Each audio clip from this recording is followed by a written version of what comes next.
Hello friends.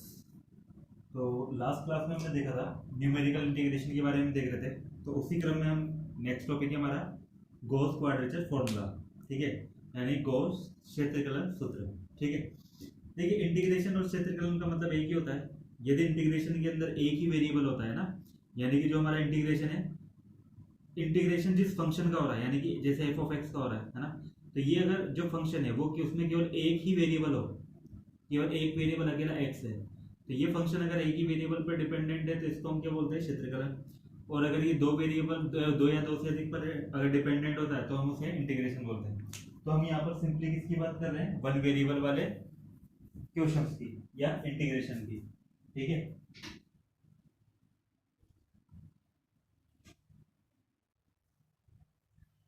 तो यहाँ पर देखिए हम बात करते हैं क्षेत्रकलन, गॉस क्षेत्रकलन सूत्र की, है ना, या गॉस क्वाड्रेचर फॉर्मूला की। देखिए गॉस क्वाड्रेचर फॉर्मूला के अकॉर्डिंग क्या होता है हमारे पास, अगर हमारे पास कोई इंटीग्रेशन है किस प्रकार से, एफ ऑफ यू हमारे पास कोई फलन है ना, यहाँ पर वेरिएबल क्या है, यू। इस एफ ऑफ यू का यू के सापेक्ष समाकलन किया जाए, यानी कि इंटीग्रेशन किया जाए, लिमिट हमारी -1 से +1 तक जाए।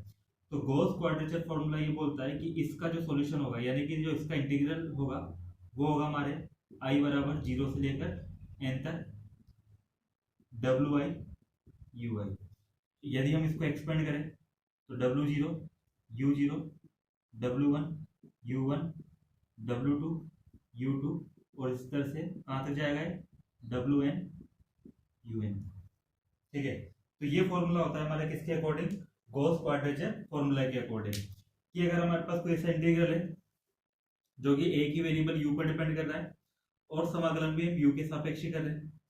इंटीग्रेशन की लोअर लिमिट है -1 और अपर लिमिट है +1।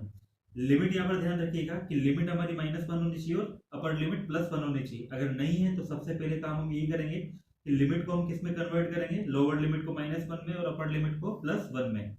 अगर ये कंडीशन फुलफिल होती है तो ये इंटीग्रल जो होता है वो गॉस क्षेत्रकलन सूत्र के द्वारा या गॉस क्वाड्रेचर फॉर्मूला के अकॉर्डिंग कितना होता है, समेशन i बराबर 0 से n wi इंटू ui के द्वारा। ठीक है, अब यहाँ पर जो wi होता है ये तो क्या होगा, ये क्या कहलाता है, वेट। इसको हम क्या बोलते हैं, वेट बोलते हैं किसका, ui का। और ui खुद क्या कहलाता है, नोड। तो ui को हम क्या बोलते हैं, नोड, और wi को हम बोलते हैं वेट। यदि हिंदी में बोले तो ui क्या कहलाता है, आपका पाथ। इसको हिंदी में क्या बोलते हैं, पाथ। और इस पाथ का जो वेट होगा उसको हम क्या बोलेंगे, भार, हिंदी में। ठीक है, तो ये फॉर्मूला होता है हमारे पास, है ना। तो यहाँ पर हम इस फॉर्मूले के अकॉर्डिंग देख सकते हैं कि यहाँ पर इंटीग्रल के लिए मैं यदि यहाँ पे कितने यहाँ पर वेरिएबल हो गए, यदि हम ui को देखें तो ui यहाँ पे कितने हैं, u0 u1 u2 और un तक, यानी कि n+1 तो कितने हैं, ये ui है। और wi कितने हैं, w0 से wn तक, तो n+1 ही कितने हैं, wi है। तो यानी कि टोटल अगर हम यहाँ पर मतलब वेरिएबल की बात करें तो कितने हो जाएंगे, 2n+2। तो हमारे पास इतने नंबर ऑफ वेरिएबल होंगे, और इतने नंबर ऑफ वेरिएबल की वैल्यू ज्ञात करने के लिए हमारे पास रिलेशन भी कम से कम इतने तो होने चाहिए ना। तो ये wi और ui की वैल्यू ज्ञात करनी होगी हमको यहाँ पर, है ना, कि वो वैल्यू क्या हो कि जिसके द्वारा हम ये इसको मतलब पता कर सकें। ठीक है, क्योंकि अगर हमें ये इंटीग्रल पता करना है तो उसके लिए हमें w0 u0 वगैरह पता होना चाहिए ना। अच्छा, एक और चीज है, लास्ट लेक्चर में हमने देखा था ट्रेपेजॉइडल मतलब इंटीग्रेशन फॉर्मूला, इसके अलावा सिम्पसन्स 1/3 और सिम्पसन 3/8 फॉर्मूला देखा था। उसमें और इसमें क्या अंतर है, हम कहां पर इस गॉस क्वाड्रेचर फॉर्मूले का उपयोग करेंगे, ये हमें मतलब यहाँ समझना जरूरी है ना। देखिए इससे पहले जो हमने लास्ट लेक्चर में पढ़ा था किसके बारे में, मतलब ट्रेपेजॉइडल फॉर्मूले के बारे में, और इसके अलावा सिम्पसन्स 1/3 के बारे में, और इसके अलावा सिम्पसन 3/8 के बारे में। तो ये जो इंटीग्रल फॉर्मूले थे हमारे, है ना, तो वो सारे फॉर्मूले कहां पर एप्लीकेबल थे, जब x की वैल्यू किस फॉर्म में दी हुई होनी चाहिए, हमें इक्वी डिस्टेंस दी हुई होनी चाहिए ना। x की वैल्यू कैसी होनी चाहिए, इक्वी डिस्टेंस होनी चाहिए, इक्वी डिस्टेंस पर होनी चाहिए, यानी कि दो मतलब x की कॉन्जिक्यूटिव वैल्यू के बीच के का जो डिफरेंस होना चाहिए, किसी भी दो कॉन्जिक्यूटिव x की वैल्यू के बीच के अंदर जो डिफरेंस होना चाहिए वो हमेशा सेम रहना चाहिए, यानी कि h हमारा क्या होना चाहिए, कांस्टेंट। अगर ये कंडीशन हमें अगर गिवन है तो हम वहां पर किसका उपयोग कर सकते हैं, ट्रेपेजॉइडल फॉर्मूला का उपयोग कर सकते हैं, है ना। ट्रेपेजॉइडल का उपयोग कर सकते हैं, सिम्पसन्स मेथड का उपयोग कर सकते हैं, सिम्पसन्स के दोनों मेथड्स का है ना। लेकिन यदि हमें x जो दिया हुआ है वो इक्वी डिस्टेंस पर नहीं दिया हुआ है ना, यानी कि x के बीच में जो डिफरेंस है, x जो है हमारे पास वो इक्वी डिस्टेंस के ऊपर नहीं दिया हुआ है, इक्वी डिस्टेंस के ऊपर नहीं दिया हुआ है ना, मतलब x की दो क्रमागत वैल्यू के बीच का जो डिफरेंस है, यानी कि x1 x2 x3, इसके बीच का डिफरेंस फॉर एग्जांपल h1 है, इसके और इसके बीच का एक जो डिफरेंस है वो h डबल डैश है, तो ये दोनों बराबर नहीं है ना। तो यानी कि यदि x की वैल्यूज के बीच का जो डिफरेंस है वो अगर कांस्टेंट ना रहे, तो उस केस में हम किसका उपयोग करते हैं, गॉस क्वाड्रेचर फॉर्मूले का उपयोग करते हैं, है ना। तो गॉस क्वाड्रेचर फॉर्मूले का उपयोग हम मतलब उस वक्त करेंगे जब इक्वी डिस्टेंस के ऊपर हमारा x ना हो, है ना। x की वैल्यू जो दी हुई है वो दो कॉन्जिक्यूटिव, किसी भी दो कॉन्जिक्यूटिव वैल्यूज के बीच का जो डिफरेंस होना चाहिए वो सेम नहीं रहना चाहिए ना। तो उस वाले केस में जैसे जब सेम रहता है तब भी हम इसका उपयोग कर सकते हैं, लेकिन तब हम मतलब सिंपल मेथड का उपयोग करेंगे, ट्रेपेजॉइडल सिम्पसन मेथड का इसका करने की जरूरत है। इससे भी वो किया जा सकता है, लेकिन हम इसका उपयोग नहीं करते जनरली। वहां पर हम इसका उपयोग वहीं पर काम में लेते हैं जब x की वैल्यू हमारे सेम डिस्टेंस पर या इक्वी डिस्टेंस के ऊपर ना दी हुई हो, ठीक है। तो हम एक बार इसका फॉर्मूला दोबारा रिराइट कर देते हैं, -1 से +1 तक f ऑफ u और साथ में du, और ये बराबर कितना था हमारे, समेशन i बराबर 0 से लेकर n तक wi इंटू ui। ये तो हमारा फॉर्मूला हो गया। अब यहाँ पर ये wi और ui की वैल्यू निकालने के लिए हमें कुछ रिलेशन पता होना चाहिए, है ना। तो सबसे पहला जो रिलेशन है हमारे पास वो हमें क्या पता होना चाहिए, वो हमें पता होना चाहिए कि यहाँ पर देखिए u² - 1 की पावर n+1 का n+1 बार अवकलन किसके रेस्पेक्ट में, u की पावर n+1 के रेस्पेक्ट में हम इसका अवकलन करेंगे, किसका, u² - 1 की पावर n+1 का। तो ये हमेशा कितना होता है, 0। ये रिलेशन आपको याद होना चाहिए, क्या, u² - 1 की होल पावर कितनी है, n+1, ठीक है।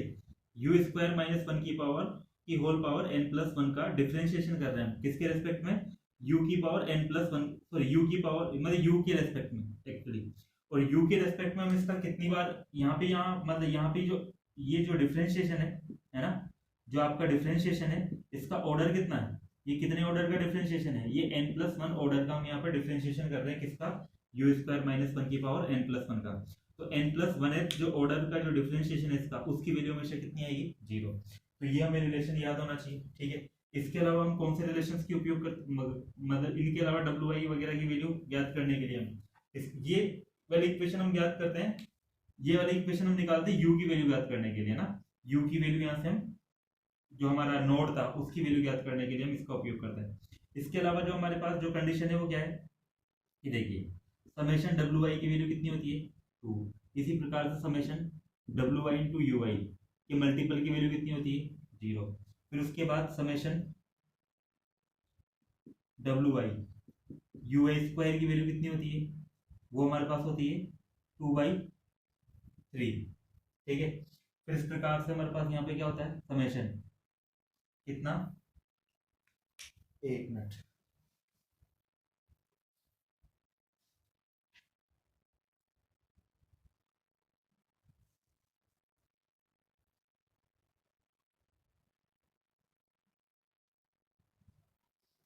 तो यहाँ पर कितना होगा, wi इंटू ui की पावर 3 इक्वल टू 0। एक्चुअली यहाँ पर रिलेशन में क्या होगा, देखिए मैं यहाँ पर लिख सकता हूँ कि ये क्या है, ui की पावर 0, ठीक है।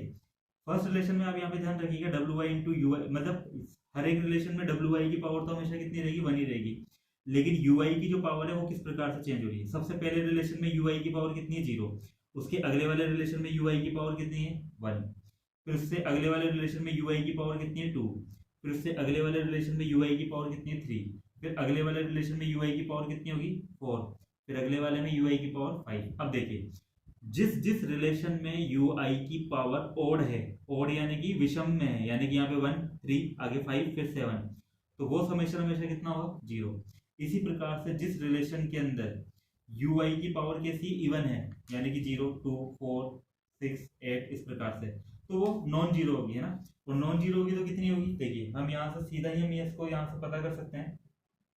देखिए ये कितना है, 2/1। अगला जो रिलेशन आएगा वो कितना आएगा, wi ui की पावर 4, और ये हो जाएगा हमारा 2/, 5 इस प्रकार से। तो यहाँ पर देखिए किस प्रकार से आ रहा है, इसकी पावर कितनी है, देखिए यहाँ पर पावर कितनी थी 0 और नीचे कितना आ रहा था 1, पावर कितनी है 2, नीचे कितना आ रहा है 3, पावर कितनी है 4, नीचे कितना आ रहा है 5 और ऊपर तो हमेशा कितना रह रहा है 2। तो इसका मतलब में यहाँ पर जो जनरल एक्सप्रेशन आएगा वो कितना आएगा, WI इंटू UI की पावर n, या हम बोल सकते हैं 2n, है ना। अगर ये 2n है तो ये कितना होगा हमेशा 2 अपॉन जो भी घात है उसका दुगना 2n प्लस 1। ये 2n हमने क्यों लिया है, क्योंकि 2n हमने इस प्रकार से लिया है क्योंकि यहाँ पर घात हमेशा कैसे रहेगी, इवन। इसी प्रकार से ये वाला रिलेशन कितना रहेगा, WI इंटू UI की पावर आपकी विषम घात है और इवन घात से एक ज्यादा है, और इवन घात इधर कितनी 2n, तो ये कितना हो जाएगा 2n प्लस 1, तो ये कितना रहेगा 0। तो ये रिलेशन हमको यदि पता है तो इसके द्वारा हम किसका उपयोग कर सकते हैं, गॉस क्षेत्रफलन फॉर्मूले का। ठीक है, तो ये हमारा गॉस क्षेत्रफलन फॉर्मूले की जनरल एक्सप्रेशन है जो हमें हमेशा याद होने चाहिए ना। मैं एक बार वापस से रिलेशन को ऊपर लिख देता हूँ, देखिए क्या था, समेशन WI यानी कि और UI की पावर 0, जिसको हम बोल सकते हैं सिंपली समेशन WI, इसकी वैल्यू कितनी होनी चाहिए 0। ये हमारा फर्स्ट रिलेशन है। सेकंड रिलेशन क्या होना चाहिए, यहाँ पे घात एक मतलब 0 है, अब आप मतलब अगले वाले में घात कितनी आ जाएगी 1, तो UI की पावर 1, तो ये कितना होगा हमेशा 0। फिर third relation summation WI, UI की घात इंक्रीज करते जाओ, UI की पावर 2, लेकिन ध्यान रखना है जहां पर भी घात हमारी इवन है, UI पर घात कितनी इवन है, तो वो टर्म क्या होगी, नॉन जीरो होगी। ठीक है, तो ये यहाँ पर जीरो नहीं होगा, एक्चुअली यहाँ कितना होगा 2 की पावर 1, तो यहाँ पर ये इसकी वैल्यू कितनी हो जाएगी 2/3। ठीक है, जिसको हम लिख सकते हैं 2/2 प्लस 1। ठीक है, इसी प्रकार से हमारे पास अगला रिलेशन कितना हो जाएगा, समेशन WI UI की पावर 1 बढ़ा दो 3। अब UI की पावर किसमें, विषम में, तो विषम में जब भी होगा तो आपका समेशन कितना होगा 0। इस प्रकार से हम ओवरऑल जब यहाँ पे रिलेशन की बात करते हैं तो दो रिलेशन हमें मिलता है, WI UI की पावर 2n। अगर ऐसा है तो देखो 2n जो होता है वो हमेशा कैसा होगा, इवन होगा, और इवन होगा तो ये 2 की फॉर्म में होगा आंसर। तो जो भी घात है उसमें से एक इंक्रीमेंट हो गया, जैसे यहाँ पे आपकी पावर कितनी थी 0, तो ये एक इंक्रीमेंट होकर आपको कितना मिला 0 प्लस 1। यहाँ पे पावर कितनी थी 2, तो 2 में एक इंक्रीमेंट होकर नीचे मिला है आपको, तो यहाँ पर भी 2n में एक इंक्रीमेंट होकर यहाँ पर नीचे मिलेगा। तो इस प्रकार से रिलेशन हमारे काम में आएंगे, है ना। अब देखिए गॉस क्षेत्रफलन सूत्र में भी हम यहाँ पर डिवाइड कर देते हैं, n की वैल्यू के आधार पर हम इसको अलग अलग पार्ट में डिवाइड कर देते हैं ना। तो अब हम यहाँ पर देखते हैं कि अलग अलग पार्ट में हम किस प्रकार से डिवाइड करेंगे ना। तो देखिए अब हम सबसे पहले यहाँ पर बात करते हैं जैसे गॉस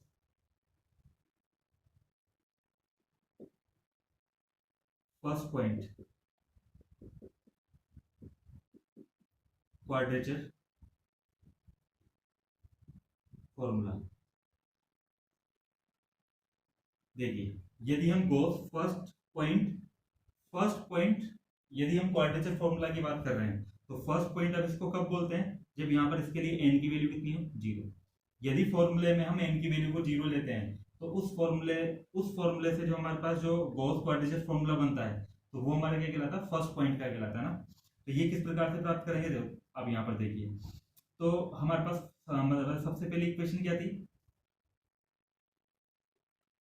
u² - 1 की पावर n प्लस 1 का हम डिफ्रेंशिएशन कर रहे थे, और किस ऑर्डर का, n प्लस 1 ऑर्डर का ही u के सापेक्ष, और ये कितना था 0।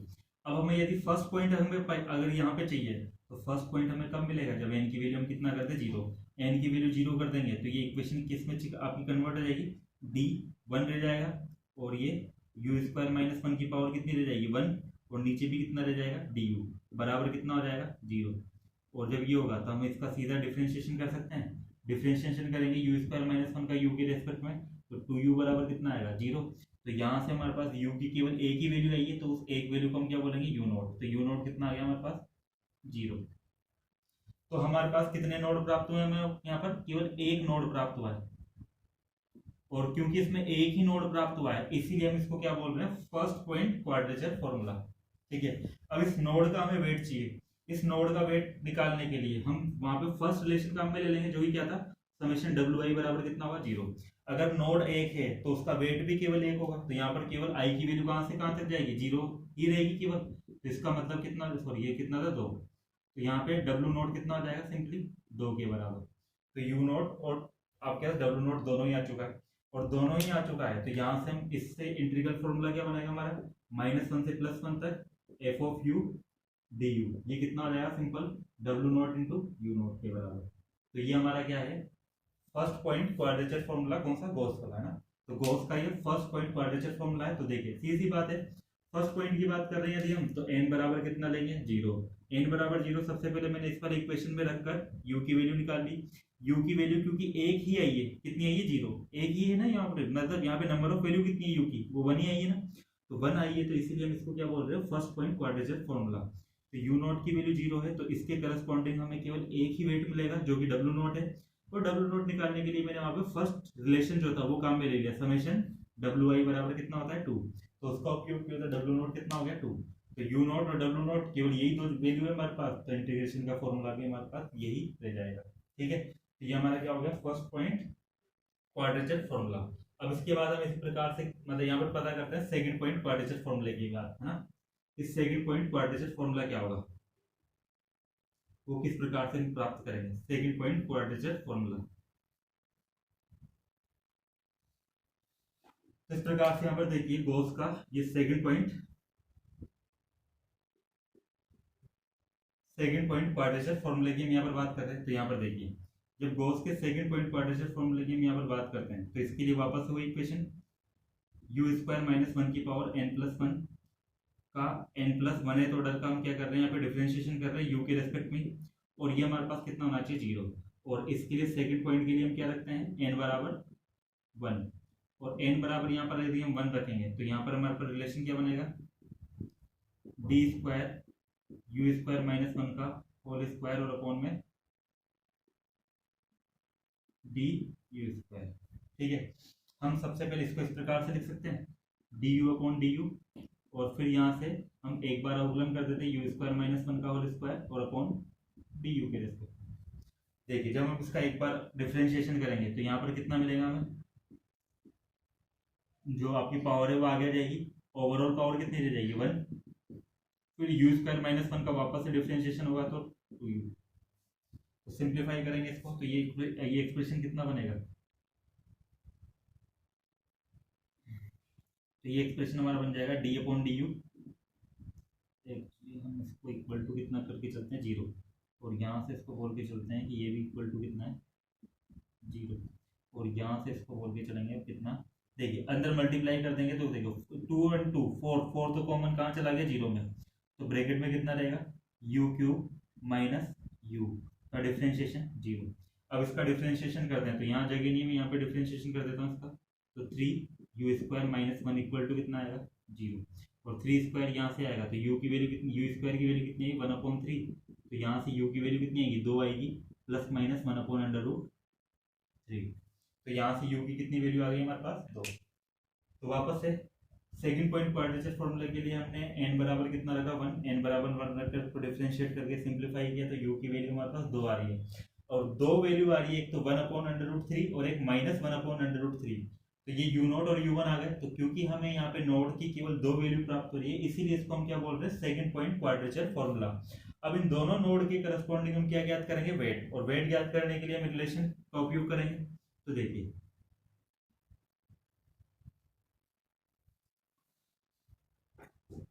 तो यहाँ पर हम वेट ज्ञात करने के रिलेशन का उपयोग करेंगे कि समेशन wi बराबर कितना होना चाहिए 0, एक रिलेशन यहाँ, तो यहाँ पर देखिए u नॉट और u1 दो, तो u नॉट हमारे पास कितना है 1/√3, और u1 कितना है -1/√3, या u नॉट को -1/√3 बोल देते हो, u1 को 1/√3, तो समेशन ui बराबर कितना होना चाहिए 0।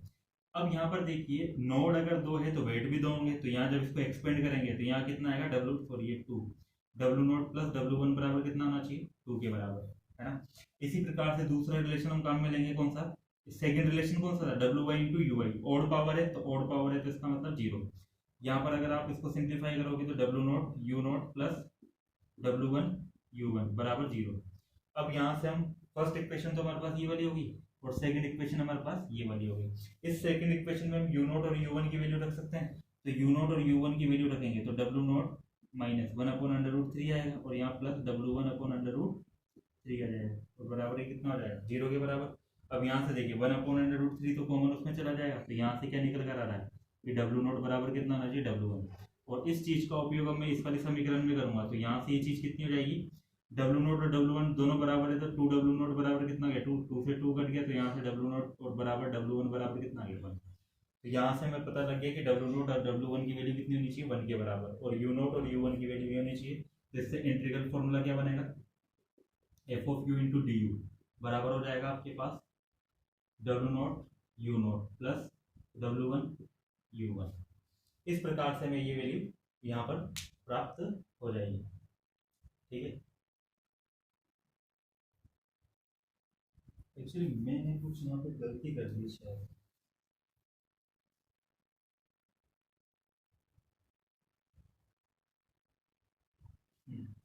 एक्चुअली यहाँ पर हमने ही गलत कुछ यहाँ पे गलती कर दी है। यहाँ पर फॉर्मूले में हमारे पास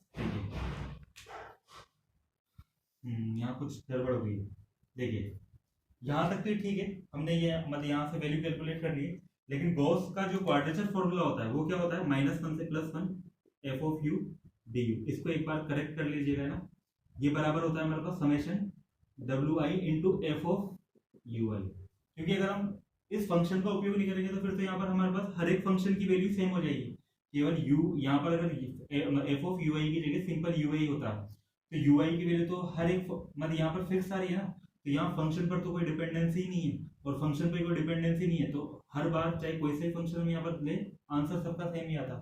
तो यहाँ पर ये गड़बड़ हमने कर दी थी, तो यहाँ एक्चुअली यू आई ना होकर एफ ऑफ यू आई होता है, जो फंक्शन होता है ना उस फंक्शन की वैल्यू कहाँ पर यू आई पर, तो ये होता है ना।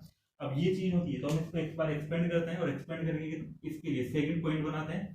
तो सेकंड पॉइंट जब बनाएंगे तो कितना हो जाएगा W naught into F of U naught फिर plus W1 into F of U1, तो यानी कि डब्ल्यू नॉट की वैल्यू कितनी है 1 इंटू एफ ऑफ कितना -1/√3 फिर प्लस 1 इंटू एफ ऑफ 1/√3। यदि हम फर्स्ट पॉइंट इंटीग्रल की बात करें है ना, फर्स्ट पॉइंट इंटीग्रल के अंदर मैं इसी को यहीं लिख देता हूँ। फर्स्ट पॉइंट इंटीग्रल के लिए -1 से +1 एफ ऑफ यू बराबर कितना होना चाहिए डी यू बराबर वो होना चाहिए था W naught into F of U not. ये था हमारा फर्स्ट पॉइंट। वहां पर भी शायद पिछले जो थी स्लाइड उस पर भी यहाँ गलती हो गई थी, ये सिंपल मैंने डब्ल्यू नॉट यू नॉट कर दिया था, लेकिन वो W naught into F of U not होगा है ना। और जब ये एफ ऑफ यू नॉट होगा तो यहाँ पर आपके पास डब्ल्यू नॉट की वैल्यू कितनी आई थी 2 और एफ ऑफ यू नॉट की वैल्यू कितनी आई थी 0, तो ये इसके बराबर हो जाएगा। ठीक है, तो ये थोड़ा बहुत करेक्शन कर लेना आप है ना। अब इसको हम आगे देखते हैं Gauss third point quadrature formula, Gauss 3 point quadrature formula.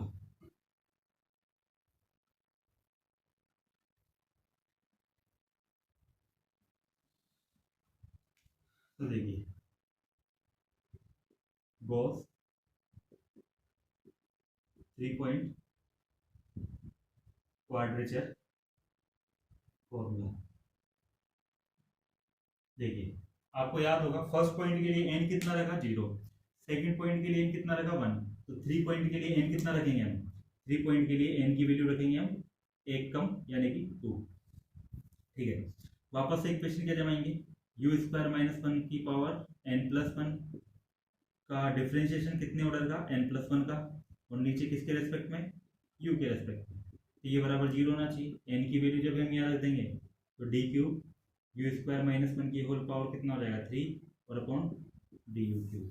इसको जब हम सिंप्लीफाई करेंगे तो यहाँ पर देखिए हम सबसे पहले एक बार इसका u के रेस्पेक्ट में मतलब डिफरेंशिएशन करते हैं। एक बार जब u के रेस्पेक्ट में डिफरेंशिएशन हो जाएगा तो यहाँ पर अवकलन की एक ऑर्डर कम हो जाएगा, और एक ऑर्डर कम हो जाएगा तो यहाँ पर अवकलन कितना रहेगा 3u² - 1 और पावर कितनी रह जाएगी 2, और फिर अंदर वाली टर्म का डिफरेंशिएशन होगा तो 2u। ठीक है, ये बराबर 0। फिर हम वापस इसको थोड़ा बहुत सिंपलीफाई देखो 2 इंटू 3 जो होगा 6, वो 6 तो कहाँ चला जाएगा कॉमन बाहर आकर इंटीग्रेशन से बाहर निकल के 0 में चला जाएगा। हम इसको सिंपली मतलब यहाँ पर अंदर मल्टीप्लाई कर देते हैं d², तो ये कितना रह जाएगा। इसको जब एक बार एक्सपेंड करते हैं तो u की पावर 4 और जब u से मल्टीप्लाई होगा तो 5, माइनस का कितना होता है 2u², तो ये 2u³, फिर प्लस का ये 0। इसका एक बार और अवकलन करते हैं, एक बार जब डिफरेंशिएशन करेंगे तो एक ऑर्डर और कम हो जाएगा डिफरेंशिएशन से। ये 5 u की power 4 minus 6 u square plus 1 बराबर 0। इसको एक और बार जब डिफरेंशिएट करेंगे तो ये कितना हो जाएगा 20 u की पावर 3 माइनस का 12 u और ये बराबर कितना हो जाएगा 0। तो ये वैल्यूज आएगी हमारे पास, है ना, डिफरेंशिएशन, ओवरऑल डिफरेंशिएशन करने को। अब इसको एक बार सिंप्लीफाई कर लेते हैं हम यहाँ। तो सिंप्लीफाई करेंगे और यहाँ से u की वैल्यू निकालेंगे तो कितनी होगी, तो देखिए 20 और 12 में से हम कितना कॉमन बाहर निकाल सकते हैं 4, तो 4 कॉमन बाहर निकल जाएगा तो यहाँ कितना बच जाएगा 5u³ और वहाँ रह जाएगा 3u बराबर 0। तो यहाँ से हम u कॉमन निकाल सकते हैं तो 5u² माइनस 3 बराबर 0। तो यहाँ से u की वैल्यू या तो 0 होगी या फिर u बराबर कितना होगा प्लस माइनस √3/5। तो यहाँ से हम बोल सकते हैं u0 बराबर कितना है माइनस का √3/5, u1 कितना है 0 और u2 कितना है प्लस का √3/5। तो ये u की हमें कितनी वैल्यू प्राप्त हो रही है 3, और 3 वैल्यू प्राप्त हो रही है, इसीलिए इसको हम क्या नाम दे रहे हैं 3 पॉइंट क्वाड्रेचर फॉर्मूला। ठीक है, तो आपको यहाँ तक समझ में आ रहा होगा, u0 u1 और u2 की वैल्यू निकल गई। अब उन रिलेशन का उपयोग, फर्स्ट 3 रिलेशन का उपयोग करके हम किसका मतलब यहाँ पे मतलब वैल्यू निकालेंगे इन तीनों नोड के वेट का। तो इन तीनों नोड का वेट हम यहाँ पर निकालेंगे फर्स्ट 3 रिलेशन का उपयोग करके। तो देखिए फर्स्ट रिलेशन क्या था, समेशन wi बराबर कितना होना चाहिए 2, है ना। यहाँ पर देखिए wi 3 नोड है तो वेट भी 3 होंगे, तो w0 plus w1 plus w2 बराबर कितना हो जाएगा 2। ठीक है, इसी प्रकार से सेकंड रिलेशन हम किसका उपयोग करेंगे, summation wi into ui, power ओड है तो ये 0, तो यहाँ से wi u0 w1 u1 w2 u2 बराबर 0। नेक्स्ट रिलेशन क्या होगा wi इंटू ui की पावर अगली पावर 2 और 2 पावर है तो 2/1 घात आगे बढ़कर कितना हो जाएगा 3। तो यहाँ से ये w0 u0 के whole square plus w1 u1 का whole square plus w2 u2 का होल स्क्वायर बराबर कितना हो रहा है 2/3। अब इसको एक बार सिंप्लीफाई कर लेते हैं हम यहाँ पर। देखिए हमें पता है u0 बराबर कितना आया था माइनस का √3/5, u1 कितना आया था 0, u2 कितना आया था √3/5। तो ये वैल्यूज हम सबसे पहले इस वाले रिलेशन में रखते हैं। तो इस वाले रिलेशन में रखेंगे तो देखो w1 u1 तो आपका 0 है तो ये 0 हो जाएगा और यहाँ से ये 0 हो जाएगा। फर्स्ट रिलेशन में रखोगे तो कितना आएगा w0 कितना हो गया माइनस का √3/5 इंटू w0 फिर प्लस 0 फिर प्लस √3/5 इंटू w2 बराबर कितना हो गया 0। जब हम यहाँ से इसको कॉमन निकाल कर देखते हैं तो ये इक्वेशन क्या बनेगी हमारी w0 बराबर w2। तो ये हमारी फर्स्ट इक्वेशन थी और ये हमारी सेकंड इक्वेशन है। थर्ड इक्वेशन हम एक बार यहाँ से देखते हैं। ठीक है, w0 की वैल्यू कितनी रखेंगे तो कितना हो जाएगा माइनस का होल मतलब स्क्वायर है तो ये 3/5 हो जाएगा, फिर प्लस 0 और यहाँ से w2 इंटू 3/5 और ये इक्वल टू कितना हो जाएगा 2/3। जब इसको सिंप्लीफाई करेंगे तो w0 प्लस w2 बराबर कितना हो जाएगा 3/5, दोनों में से कॉमन उधर जाएगा तो 10 कितना हो जाएगा 9। देखिए w0 और w2 की वैल्यू दोनों इक्वल भी है और दोनों की वैल्यू का योग जो है वो 10/9 के बराबर है। तो जब हम इसको सिंप्लीफाई करेंगे, है ना, ये हमारी कौन सी इक्वेशन हो गई इक्वेशन नंबर 3। तो इन तीनों इक्वेशन का उपयोग करते हुए हम क्या निकालेंगे यहाँ पे w0 w1 और w2 की वैल्यू। तो यहाँ पर देखिए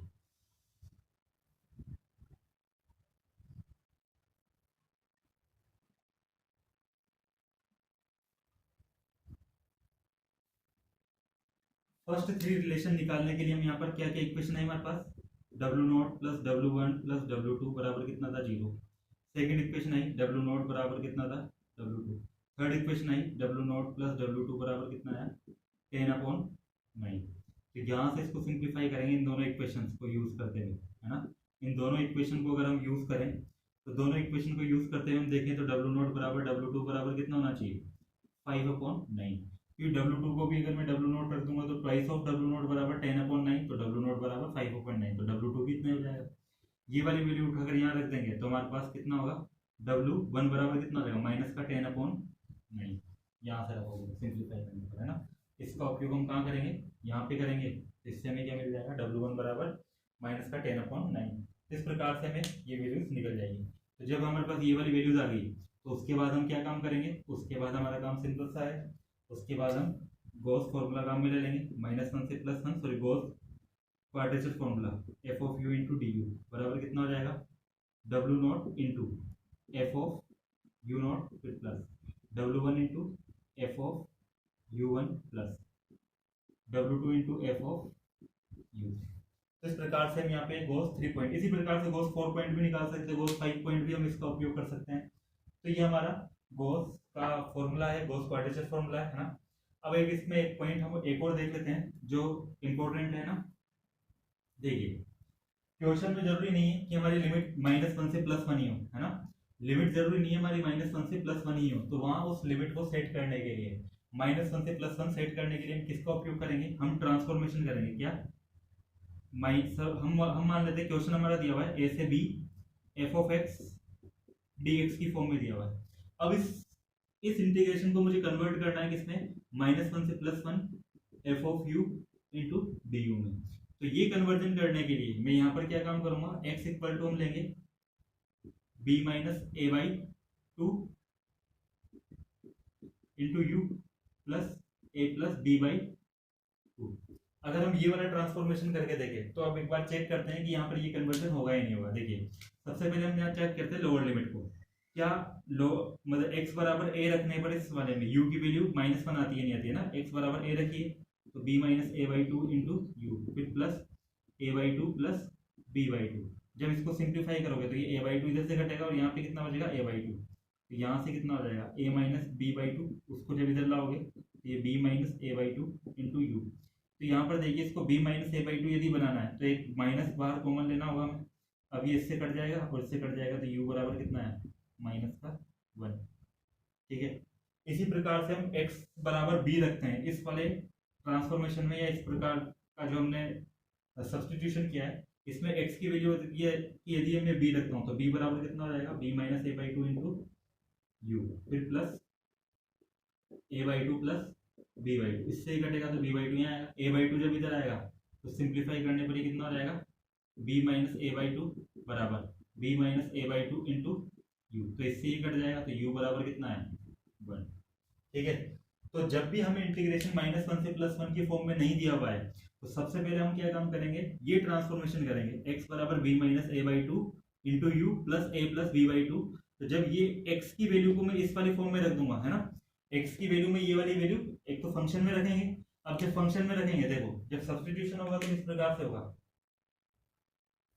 एक बार वापस इसको देखते हैं तो यहां से हमें पता लग गया कि जो हमने सब्स्टिट्यूशन किया है वो तो हमने ठीक किया है ना।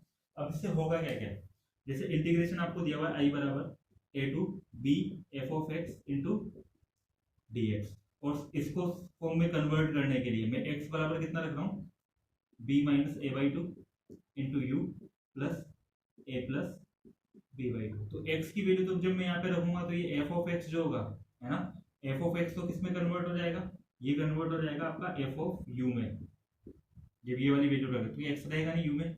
अब dx की वैल्यू कितनी होगी, तो यहाँ से dx हम यहाँ से निकालेंगे तो dx हमें रखना पड़ेगा b minus a/2 into D you के बराबर। ये हम यहाँ पे रखेंगे, उसके बाद इसको सिंप्लीफाई करेंगे और फिर किसी भी एक फॉर्मूले का उपयोग करके गॉस का या तो 1 पॉइंट रखें या 2 पॉइंट या 3 पॉइंट, या अगर क्वेश्चन में हमको जिस पॉइंट फॉर्मूले के लिए कहा जाता है हम उसी का उपयोग करते हैं जनरली ना। लेकिन यदि नहीं किया जाए तो हमारी कोशिश होती है कि हम ज्यादा ऑर्डर के यानी कि ज्यादा पॉइंट के गॉस क्वाड्रेचर फॉर्मूले का उपयोग करें, क्योंकि इससे एरर के चांसेस कम होंगे आपके ना। तो ठीक है, तो इसके सेकंड पार्ट में हम इससे रिलेटेड कोई क्वेश्चन करेंगे ना और इसको समझेंगे कि किस प्रकार से हम इसका उपयोग करते हैं। तो तब तक के लिए थैंक यू।